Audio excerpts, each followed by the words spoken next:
Hello, today I'm going to be going ahead and teaching you guys a really cool homeschool activity that we're going to be doing in the kitchen. Basically, we're going to include the majority of school topics right here in this one activity. We're going to be teaching home economics, obviously, which is cooking and cleaning, and washing our hands. Those are all things that we need to teach our kids, but we're also going to teach them about science and history and math and reading and writing and Bible and art all in this one activity. So you can see how it can be your whole day's subject. What you're going to need for this recipe is going to be a package of active dry yeast, and that's what we have here. We buy it in bulk, so that's what we've got. You're going to need warm water, which obviously is over there. Warm milk. We need softened butter. We need some sugar, some salt, an egg, some cold water, and it says raisins. We don't use raisins though, we use chocolate chips because it's for the kids and the kids like the chocolate chips. For science in this activity, you are going to focus on the yeast, all right? This is a living, single-celled organism. And this yeast is in the kingdom fungi. So it's along with the mushrooms, it's along with the molds and the mildews. It belongs in the same kingdom as all those things. It's important to let the kids know, hey, you eat mold all the time if you like cheese. And just like you have a name, yeast has a scientific name. We actually call this active dry yeast. That's what we call it when we're cooking. But actually there's a scientific name. It's really long and it's kind of hard to say. I'll try it. It's called Saccharomyces cerevisiae. It's very complicated. I probably said it wrong. But that's its scientific name. It's unlike your name. In your name, you capitalize both your first and last name. In science, we don't. We only capitalize the genus name, and then the species name is lowercase. Active dry yeast is also known as the sugar-eating fungus. So it actually eats the sugar that we put in. That's why sugar is so important, to make sure it gets into that recipe. This is an excellent time to grab out a microscope if you have one and look at the yeast underneath the microscope. Fermentation happens when the yeast eats the sugar and makes carbon dioxide and alcohol. Have you ever opened up a can of pop and had the fizzy liquid go all over you? This is because the carbon dioxide in the soda was under extreme pressure, and when you opened it, this gas escaped rapidly.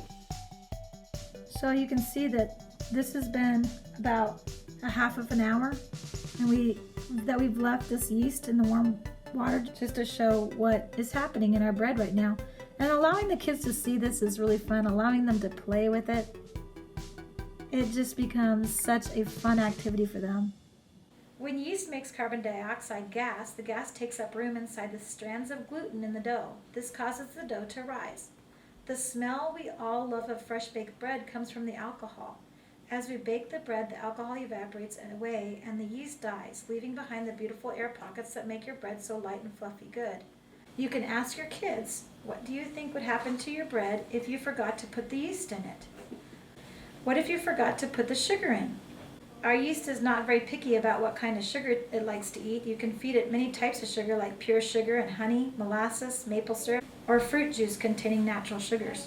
Our yeast really likes warm, moist environments, so we will need to be sure to give it such an environment. All right, some other topics that I like to teach with this activity is Bible. In the Bible it says, knowledge puffs up, but love builds up. And this is important to remember because it's basically, let me read it in context. This is what it says in context. It's in 1 Corinthians 8, 1-3. Now about food sacrificed to idols, we know that we all possess knowledge. Knowledge puffs up, but love builds up. The man who thinks he knows something does not yet know as he ought to know, but the man who loves God is known by God. So it's talking about food sacrificed to idols and how we handle the knowledge we gain. Does knowledge bring us closer to God and to his love for people, thus drawing us closer in our relationship with God and others? Or does our knowledge cause us to go towards rules and regulations being more important than our relationship with God and others? Like yeast, if your knowledge causes you to think you're better than someone else, or your understanding of a specific topic makes you smarter than someone else, then you have become like this bread, puffed up with pride and arrogance. And pride hinders our relationship with God and with others. This recipe is an excellent recipe to teach about fractions. It calls for 1.5 cups of warm water, and even though we use a measuring cup that's for liquid measurements, you can help the kids see what 1.25 or 1.5 cups looks like. If this is a 1 cup measurement, and this is a half cup measurement, how many of these do you think it would take to fill this? All right, so when the recipe called for 5 1/4 to 5 3/4 of flour, we are now working in quarters. It's really nice to show the kids, here's a quarter measurement, and ask them, which is bigger, a 1/4 or a 1/2? It's very hard when kids see math in school, they look at that and they say, oh, well, a 2 and a 4 is bigger than a 2. But when they see it here in cooking, they say, oh, no, a half is bigger than a quarter.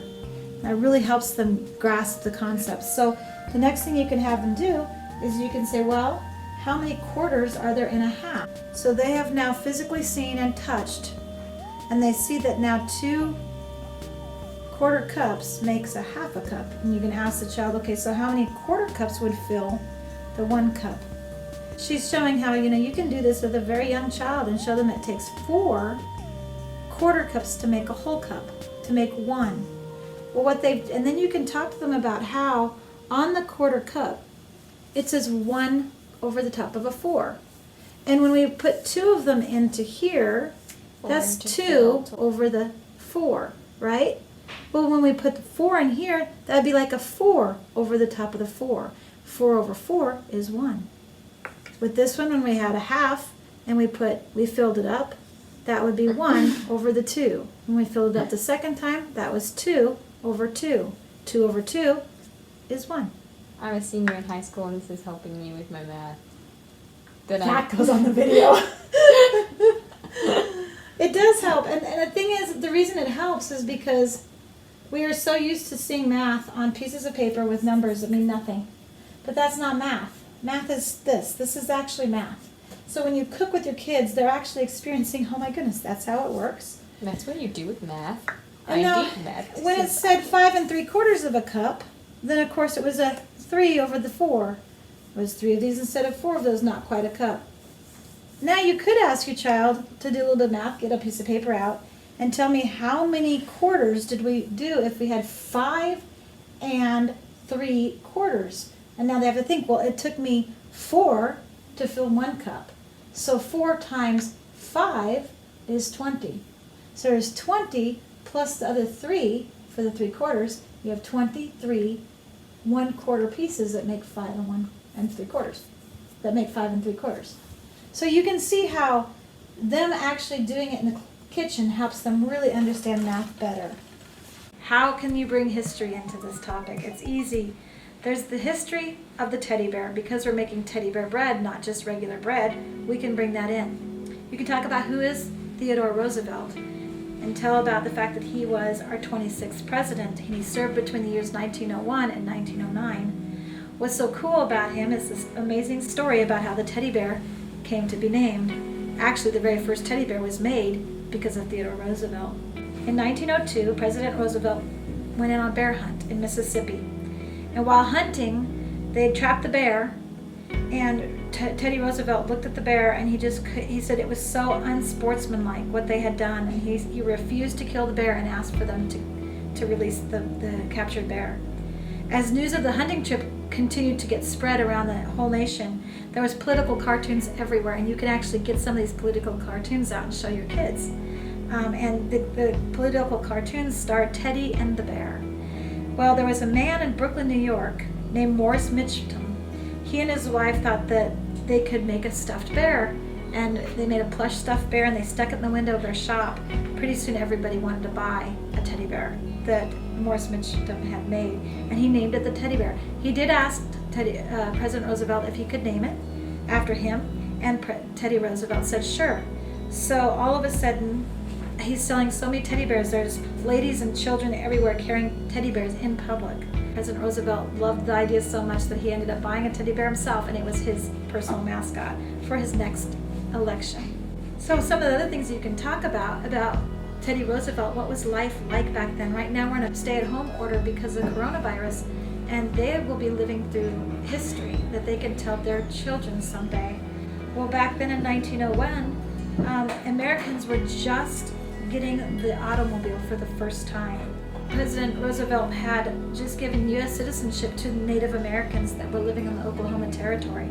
What's sad about that story is in 1890 they tried to offer our Native Americans the right to become citizens. They had to apply. Only a few applied, and those who did apply got totally shunned by the other Native American Indians because they had adopted the white man's ways. So President Roosevelt basically made it that they didn't have to apply to become a U.S. citizen. They just were U.S. citizens, which in the long run really helped them a lot. President Theodore Roosevelt also passed the New Lands Act, authorizing the building of dams and reservoirs in the West. And this really relates to our history of Washington State, where we live, because we have a lot of the dams in Washington and Oregon that came out of this. It was a huge success, leading to the ultimate building of a lot of the big dams that we know, like Hoover Dam and the Grand Coulee Dam, Shasta Dam, and Glen Canyon Dam. At this point, you could ask the kids, do you know where all these dams are? And they could do a little bit of history lesson to go find where all those dams are. So President Teddy Roosevelt also, for those of you who are living in Washington and Oregon, started our Gifford Pinchot National Forest. You can see how history can be brought into this teddy bear bread making experience. So we've covered Bible, history, and math. What about reading? Well, I would suggest reading with the kids, having them read the recipe as you make the bread. Learning to read a recipe and follow it accurately is a skill that really does need to be taught. For younger students who can't read yet, we call them emergent readers. You can have them just find words in the recipe that they know. Have it be a scavenger hunt. What's a word in the recipe you know? And have them find it and read it or circle it. For writing, you can use this activity to teach any of the 4 types of writing. You could have them write an expository essay. Obviously, this is for older kids. They could describe how to make teddy bear bread step by step in an expository essay. They could write a persuasive essay about why they think people should make their own bread. Or maybe they could write a persuasive essay about just how come they think it's important to support bear conservation in Yellowstone Park. For narrative writing, you could have your student write a story about one of their own teddy bears going on an adventure, or try to write a story of their own imagination about what might have happened when Teddy Roosevelt went on that bear hunting expedition. For descriptive essays, you could have your student describe using all 5 senses the process of making bread and eating the bread. Have them jot down as they go through the experience so they are aware of what they see, what they hear, what they smell, what they taste, and what they feel as they go through all the different steps. For art, well, that's forming the actual bears, and that's a lot of fun. And of course, you'll see that. Be sure to take pictures of your kids and their bears before they eat them. That as you teach your children how to cook, remember to teach them how to clean the kitchen as well. These are all life skills, and in other previous videos I have in a series called Homeschool Survival 101, I talk about life skills, and those life skills are vital.